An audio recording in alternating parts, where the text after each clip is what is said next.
Today's recommendation is a documentary which I saw last week, I believe. It is called The Champions.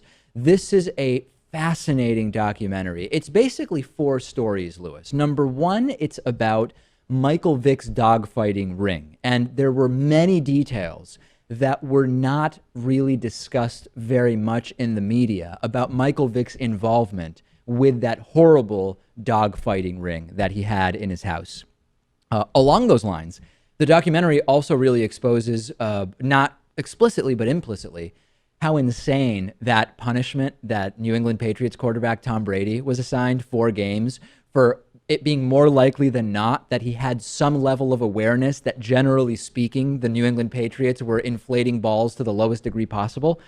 And when you look at the 4 game penalty for that, Lewis, suspension, and then you look at the fact that Michael Vick, after his heinous involvement in the killing and electrocution and personal killing of dogs, was essentially pardoned and allowed back into the NFL. The incongruency is stunning, and you'll learn about that in this film.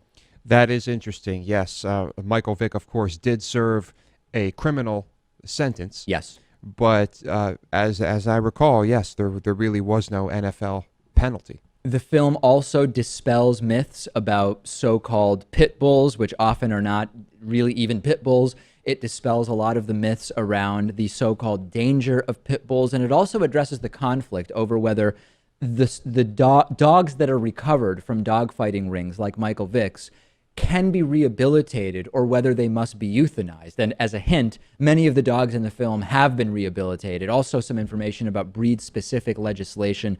This is a really, really good film, Lewis. It is very, very much worth watching. It's called The Champions. It's on Netflix. It's on Amazon.